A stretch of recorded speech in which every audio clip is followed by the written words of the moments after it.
Kejadian pasal 43. Ayat yang pertama, tetapi hebat sekali kelaparan di negeri itu.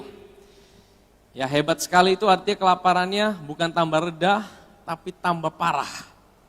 Ya, kelaparannya bukan tambah reda, tapi tambah parah. Dan setelah gandum yang dibawa mereka dari Mesir habis dimakan, berkatalah ayah mereka, pergilah pula untuk membeli sedikit bahan makanan untuk kita. Lalu Yehuda menjawabnya, orang itu telah memperingatkan kami dengan sungguh-sungguh, kamu tidak boleh melihat mukaku jika adikmu itu tidak ada bersama-sama dengan kamu. Jika engkau mau membiarkan adik kami pergi bersama-sama dengan kami, maka kami mau pergi ke sana dan membeli bahan makanan bagimu. Tapi jika engkau tidak mau membiarkan dia pergi, maka kami tidak akan pergi ke sana. Sebab orang itu telah berkata kepada kami, kamu tidak boleh melihat mukaku jika adikmu siapa? Benyamin. Ya. Jadi Yusuf udah pesan, kalau kamu kembali ke sini tidak bawa Benyamin, jangan datang. Lebih baik jangan datang. Habis. Wah, mereka takut akan ancaman itu, saudara. Ya. Hari Rabu kemarin saya share gini. Saudara, kadang-kadang waktu kita hidup dalam rasa bersalah, sesuatu yang baik itu datang sama kita. Kita bisa pikir itu sesuatu yang buruk, saudara. Betul tidak, saudara? Apalagi yang buruk. Kalau kita hidup dalam rasa bersalah, kita tidak bisa melihat kebaikan.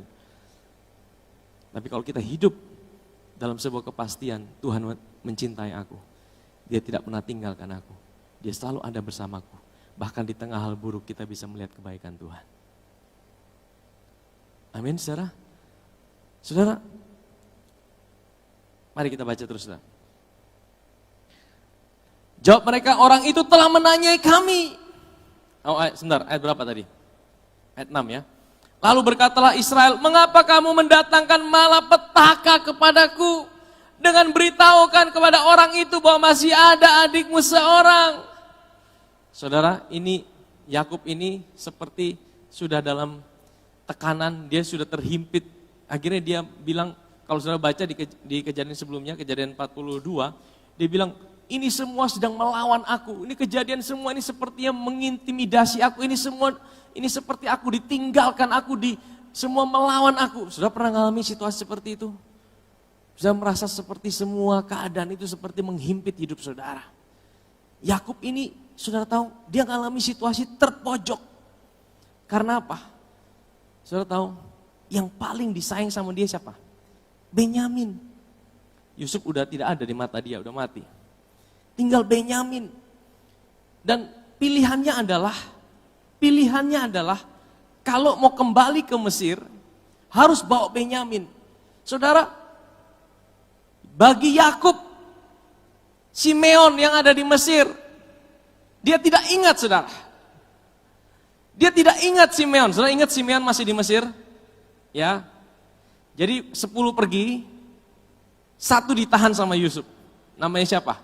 Simeon. Untuk apa? Untuk jaminan bahwa kalau mereka kembali, mereka harus bawa Benyamin.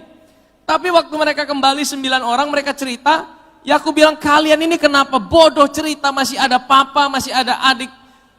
Mereka bilang, oh bagaimana dia seperti tahu kita semua. Nah, dia sepertinya dia ini tahu saya kita punya keadaan. Akhirnya kita cerita, tidak tahu disuruh kita bawa ini Benyamin ke sana. Siapa tahu? Nah, saudara tahu.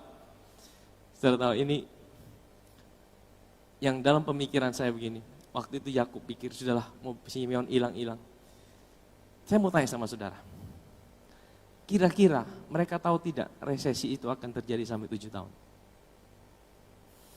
Kira-kira Yakub tahu tidak bahwa resesi itu akan sampai 7 tahun? Tidak tahu. Yang tahu cuma siapa? Cuma Yusuf. Yusuf dia kasih tahu sama Firaun.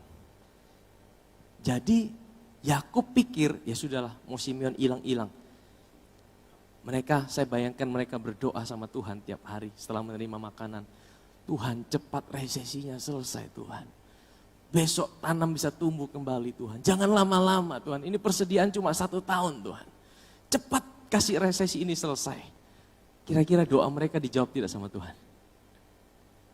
Doa Yakub dijawab tidak sama Tuhan?